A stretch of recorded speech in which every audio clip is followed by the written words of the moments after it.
We make the jump from rock to rap with N9ne's 2010 EP, Seepage. Coming off of his previous EP, The Lost Scripts of KOD, Tech wrote this album during a very hard and tumultuous time in his life. After witnessing Chris Calico have a nervous breakdown from receiving some bad news, as well as Tech being informed that his own mother had found herself back in the psych ward once again, this album was conceived as a result. So with that being said, this is my review of N9ne's 2010 EP, Seepage. Number 1. Choking from It. This is a 1-minute skit of Tech detailing some of the medical issues that his mother had been dealing with at the time, such as epilepsy, lupus, bipolar disorder, and I'm sure some other things as well. Now, usually I don't give skits the time of day unless they really play a part in the narrative of the album in some way, and in this case I feel it's pertinent to the overall theme and subject matter contained within this EP. But I still feel like it could have just been added as an intro to the following song instead of taking up an entire track spot for it, so there's really never a legitimate excuse for artists to do this, but it is what it is. No rating. Number 2. Seepage, featuring Tanisha Sanders. I believe that's how you say it, Tanisha. This is one of the hardest and one of the darkest fucking songs that N9ne has ever written. God damn. The beat, the lyrics, the flow. I am not the light, I'm the opposite. For the narcissistic awfulness, I'm keeping Tech off of this rocker. Black heart and darker. Keep it the thesis and rotten feces. I'm his beasts, broken leases, little secret. I am the Seepage. One of his best songs ever. 10 out of 10. Number 3. Asshole. The beat here is pretty good. Not as good as Seepage, but it's still good. Tech's verse was pretty good as well. Again, not as strong as the previous song, but still good by N9ne standards.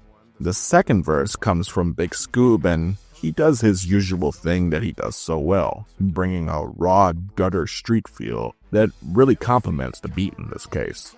But really, it's Chris Calico that kills everyone here. He makes the most of this beat.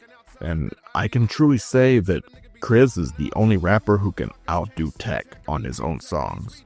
Usually they're right on par with each other when it comes to rapping, but ever so often, Cali will just put Tech in the second spot, and that's definitely the case here. 10 out of 10. Number 4. Alucard. The second best song on this EP, hands down. The beat is sick, and Tech just goes in on it, man. This should have been the song right after Seepage, because it feels like a straight continuation of that song's momentum. It's different, of course, but it felt like the next natural progression after that first track, as opposed to the previous song. But nevertheless, this shit is fucking ill. The only thing that's missing is an actual sample of Crispin Freeman's voice as Alucard from Hellsing. At the very end of the song, Tech goes on to list some of the OG MCs that managed to sustain their careers throughout the decade, such as Ice Cube, Snoop Dogg, etc. I give this one a 10 out of 10. Number 5.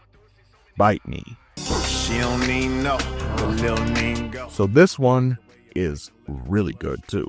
The violin melody in the beat sounds really sinister, and Tech kills his one singular verse. And then we get to the hook, which is odd.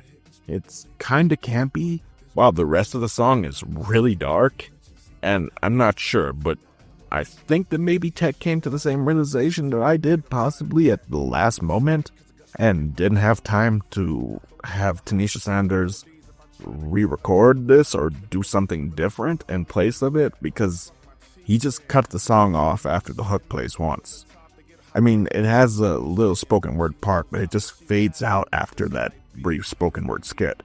At the end, it feels like the song as a whole was supposed to be longer, but I don't know. I could be completely wrong here. Maybe it was intended to be the way it is. Either way, I give it an 8 out of 10. And the final song, number 6, is called Trippin' Comin', featuring Chris Calico. Retrogression. So let me start off by saying, this is a good song. A pretty good song, in fact. I know I've used the word good several times on here. Should probably use another word, but regardless. That being said, it's so out of place on this project. It's so drastically different from the other songs on here.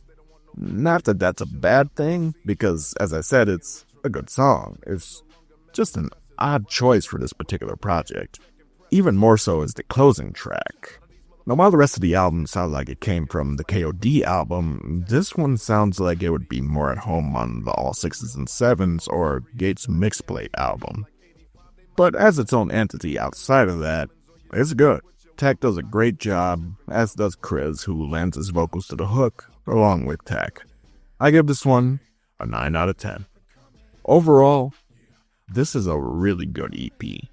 It sucks that it was born from such tragic circumstances in Tech's life, but that's likely why it's so good, to be honest. You know that saying that pain and suffering makes for great music? Well, it's projects like this that validate that statement time and time again. With that being said, I give this EP a final rating of 9.5 out of 10. And that's all for now, folks. I'd like to take the time to thank my editor for all his hard work, and to thank you for your time as well. I sincerely appreciate it. If you like this review, I kindly ask that you like, comment, subscribe, hit the notification bell, and share this with anyone whom you feel may be interested. Join me next week as we review melodic death metal band Arch Enemy's 1999 album, Burning Bridges. Until then, everyone, be safe, take care of yourselves and each other.